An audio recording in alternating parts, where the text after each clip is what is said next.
Sir 2024-25 ஆண்டில் sir Anbumani ராமதாசனுடைய அறிக்கை sir 24-25 ஆண்டில் குறுவை சம்பா தாளடி இந்த 3 பருவங்களுமே பாதிப்பை தான் ஏற்படுத்தியது.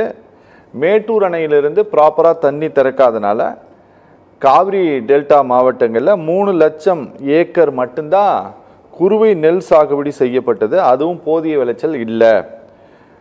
புயல் காரணமாக பெய்த மழையால் கடுமையான மழை வெள்ளத்தில் பயிர்கள் எல்லாம் சேதமடைந்துருச்சு அப்படின்னு சொல்லிட்டு சார், இதுவெல்லாம் கூட இந்த வேளாண் உற்பத்தி வளர்ச்சி சரிவுக்கான காரணங்களா சார்?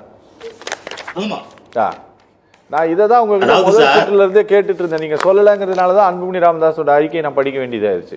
நான் அதான் சொன்னேன், 2016 வர்தா புயல், 2019 பெஞ்சல் புயல் பாதிப்பு.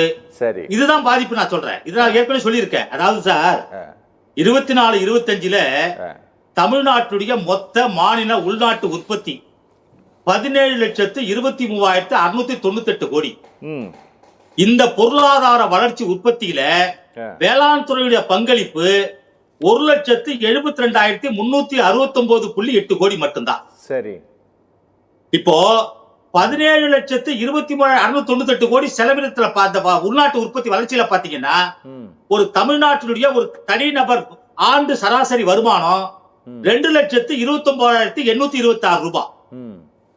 ஆனால் 1,72,369 ரூபாய உற்பத்தியில பங்களிப்பு கொடுத்த வேளாண் துறையில இருக்கக்கூடிய விவசாயிகளுடைய ஆண்டு வருமானம் வெறும் 38,304 ரூபாய். இதுதான் நாங்க சொல்றோம். இதுக்கு விளக்கம் என்ன தெரியுங்களா? இப்ப இந்த ஆண்டு மழை அதிகம் இல்ல, எந்த பிரச்சனையும் இல்ல. ஆனால் உளுந்து அரசு நிர்ணயித்த விலை 7,300 ரூபாய். சரி, எப்போதே அவங்க குறைஞ்சபட்ச அளவு விற்பாங்க. இப்ப விக்கிற விலை 6,690 ரூபாய். சரி, ஒரு ஏக்கர் உளுந்துல உற்பத்தி ஆகிறதுக்கு ஆகக்கூடிய செலவு எவ்வளவு தெரியுங்களா? 7,510 ரூபாய். இதுதான் சொல்றோம்.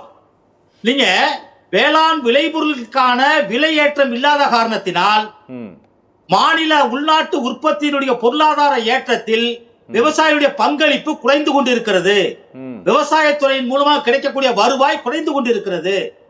ஆக இந்த வருவாயை உயர்த்துவதற்கான நடவடிக்கைகளை மேற்கொள்ள வேண்டுமா வேண்டாமா என்பது உங்களுடைய கேள்வி. சரி சரி சரி, ஓகே, புரியுதுங்களா? புரியுது. இதுல சேவைத்துறை 44% 53% உயர்ந்திருக்கு.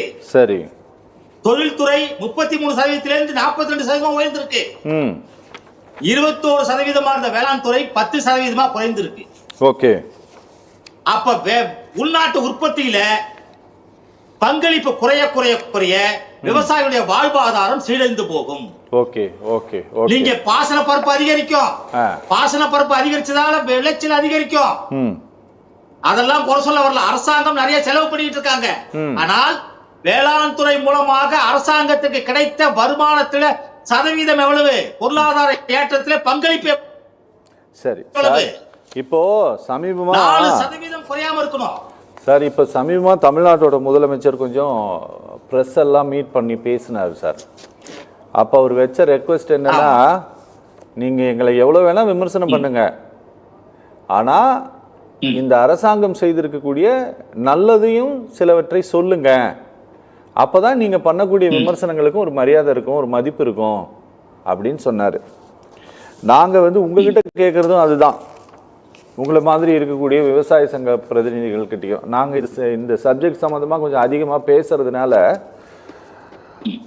அரசாங்கம் சொல்லக்கூடிய விஷயம் என்னன்னா, வேளாண்மை, கால்நடை வளர்ப்பு, மீனவர் நலன் என இந்த ஒவ்வொரு துறையையும், இது கவர்மெண்டோட ஸ்டேட்மெண்ட் தான் நான் சொல்றேன்னு நீங்க நினைச்சுக்காதீங்க, குழந்தைகளை போல பேணி இந்த அரசாங்கம் பார்த்துட்டு வருது. அதனால தமிழ்நாடு எல்லா துறைகள்லையும் மொத்தமான வளர்ச்சியில் இந்தியாவில் தமிழ்நாடு சிறந்த மாநிலம் அப்படிங்கிற பாராட்டுதல்களையும் புகழையும் குவித்து வருகிறதுன்னு சொல்லிட்டு, இந்த கடைசியா இவர்கள் சொல்லி இருக்கக்கூடிய விஷயத்துல ஏதாவது உண்மை இருக்குன்னு நினைக்கிறீங்களா சார்? ஒரு உண்மையை சொல்றேன் சார். அரசாங்கம் செலவு செய்கிறது, அவங்க கொடுத்த அறிக்கையெல்லாம் சரி இல்ல இல்லைன்னு சொல்ல வரல. அணை கட்டியிருக்காங்க, பால்வளத்தை உயர்க்க, பால்வளம் தேசிய அளவில் 4.57% பங்களிப்பு. சரி. மீன் உற்பத்தியில முதலிடம், அதெல்லாம் நான் குறை சொல்லவே இல்லை. ஆனால் இதே அரசாங்கம் தான் சொல்லியிருக்கு, மாநில உள்நாட்டு உற்பத்தியில மொத்த உற்பத்தியில விவசாயிகளுடைய பங்களிப்பு குறைவு. இதை அதிகப்படுத்த வேண்டுமானால் விவசாயிகளுக்கான வருமானத்தை உயர்த்த வேண்டும், வேளாண் விளைபொருளுக்குரிய விலை கிடைக்க வேண்டும். இதுதான் சொல்றாங்க. அதாவது ஒரு சுருக்கமா சொல்லணும்னா, everything is else wait but not agriculture. Okay. எல்லாமே காத்திருக்கலாம், விவசாயம் காத்திருக்காது. ஓகே. காலத்தே செய்ய வேண்டும், காலத்தே கொடுக்க வேண்டும், காலத்தே கண்காணிக்க வேண்டும்.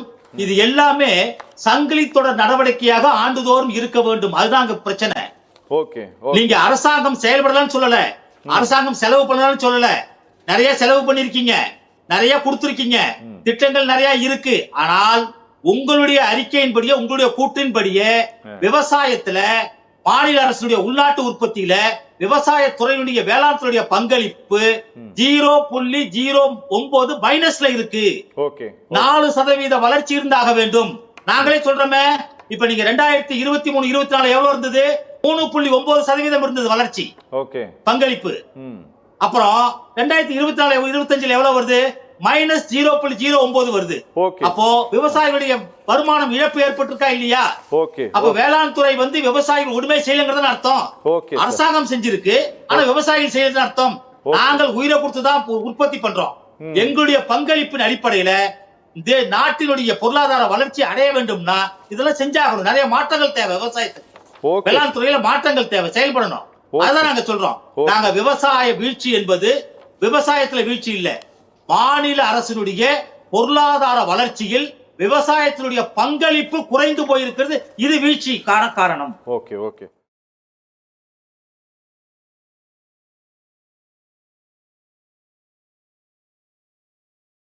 இப்ப நீங்க ஒரு விவரத்துல கேட்டீங்க, மற்ற மாநிலங்கள்ல தொகையா கொடுக்கிற பொழுது அது விவசாயிகளுக்கு பணமுதமா இருக்கும்னா இருக்கும். ஏன்னா விவசாயிகள் முழுமையாக செலவிடுகிற பொழுது, செலவிட்டு நட்டம் ஏற்படுகிற போது நட்டத்தை ஈடு செய்வதற்கு அந்த மாநில அரசாங்கங்கள் பணமாக கொடுத்தா நட்டம் ஏற்படாது.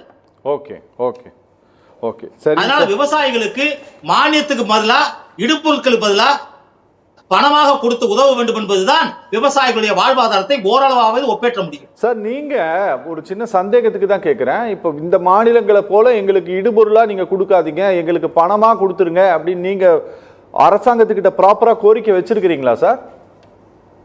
நிறைய சொல்லியிருக்கோம் சார். இல்ல சார், நிறைய சொல்லி இருக்கிறீங்கலாம் கிடையாது, நீங்க முறைப்படி கடிதமாக கொடுத்து எங்க கோரிக்கையா வச்சிருக்கிறீங்களான்னு கேட்கிறேன். கடிதம் கொடுத்திருக்கோம். ஓ, நீங்க பொருள், அதாவது இடுபொருட்கள் உரிய காலத்தில் கொடுப்பது இல்லை, வந்து சேராது. ஓகே. அதே மாதிரி உரிய உபகரணங்கள் உரிய காலத்துல வந்து சேராது. நான் தான் சொன்னேன், பணமா விவசாயி யார்கிட்ட வாங்குவீங்க? அரசாங்கம் தான் கொடுக்கணும், வேளாண் துறை தான் கொடுக்கும். அப்பவும் அரசாங்கத்துக்கிட்ட காசு கொடுத்து வாங்கிக்குவீங்க சார்? அப்போ அரசாங்கத்துக்கிட்ட பணம் கொடுத்து வாங்கிக்குவீங்களா சார்? அப்ப நாங்க பொருளா வாங்கும் போது யார்கிட்ட வேணாலும் வாங்கிக்கலாம் சார். ஓ, பணமா வாங்கும் போது யார்கிட்ட வேணா பொருளை வாங்கிக்குவீங்க? யார்கிட்ட வேணாலும் வாங்கிக்கலாம், குறைஞ்ச விலையில வாங்கிக்கலாம். எங்க வசதிக்கேற்ப, தேவைக்கேற்ப, காலத்துக்கு ஏற்ப, தாமதம் இல்லாம நாங்க வாங்கிக்கலாம். சரி, நல்லது சார், நல்லது.